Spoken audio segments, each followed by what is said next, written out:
Already established ആയിട്ടുള്ള ഒരു സ്ഥാപനം. ഫോർ എക്സാമ്പിൾ ഈ ഉയരം കൂടുന്തോറും ചായക്ക് രുചി കൂടും, അല്ലെങ്കിൽ വീട്ടിൽ സ്വർണ്ണം വെച്ചിട്ട് എന്തിരുന്ന ലാലേട്ടൻ പറയുമ്പോൾ നമുക്കറിയാം അത് കണ്ണൻ ദേവനാണ്, ഇത് മലബാർ ഗോൾഡ് ആണ്, അല്ലെങ്കിൽ മണപ്പുറം ആണെന്നൊക്കെ. പക്ഷേ ഈ വിൻസ്മേറ എന്ന് പറയുന്ന ബ്രാൻഡ് നമ്മൾ ഇങ്ങനെയൊക്കെ തന്നെയല്ലേ ഒരു പരസ്യം തുടങ്ങുന്നതും നമ്മളത് കേട്ടു പോകുന്നതും പിന്നെ അവർ എസ്റ്റാബ്ലിഷ്ഡ് ആകുന്നതും. തുടക്കത്തില് എല്ലാവരും അങ്ങനെ അല്ലല്ലോ. ഇതിലെന്താണെന്ന് വെച്ചാൽ ഇപ്പോൾ ലാലേട്ടൻ ഉപയോഗിച്ചിരിക്കുന്നത് പ്രീ ലോഞ്ച് ഒരു പ്രൊമോഷനാണ്. പ്രീ ലോഞ്ച് ഇപ്പൊ നോർമലി ഒരു ബ്രാൻഡ് പ്രീ ലോഞ്ച്, ലോഞ്ച് പിന്നെ post launch activity, media activity ഉണ്ടാവും.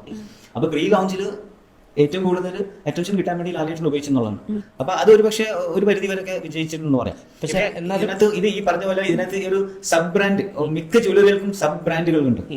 മറ്റുള്ള റേഞ്ചുകൾ പ്രസന്റ് ചെയ്യുന്ന സബ് ബ്രാൻഡുകൾ അതിന് ഒരു താരതമ്യപ്പെടുത്താൻ അതിന് സിമിലർ ആയിട്ടുള്ള പേരാണെന്നുള്ള ഒരു പരാമർശം ഇതിൽ വന്നിട്ടുണ്ട്. പക്ഷെ ഈ ആരും കൊതിച്ചു പോകുന്ന ലാലേട്ടൻ പറയുമ്പോൾ അതെന്താണെന്ന് അറിയാനും അത് ഏത് ബ്രാൻഡാണ്, ജ്വല്ലറി ഏതാണെന്നൊക്കെ അറിയാനുള്ള ഒരു ക്യൂരിയോസിറ്റി പലരിലും ഉണ്ട്.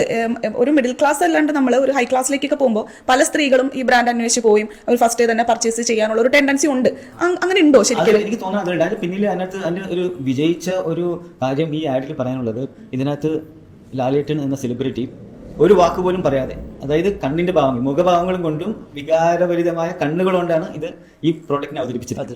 അപ്പൊ അതിൽ നിന്ന് ഒരു എന്താ പറയാ, ഒരു ആശയം, അതായത് ലോങ്ങിങ്, ഒരു മനസ്സിൽ അത് വേണമെന്നുള്ള ഒരു ആശയം സ്ത്രീകളിൽ ഉണ്ടാക്കിയിട്ടുണ്ടെന്നാണ് എനിക്ക് പറയാനുള്ളത്.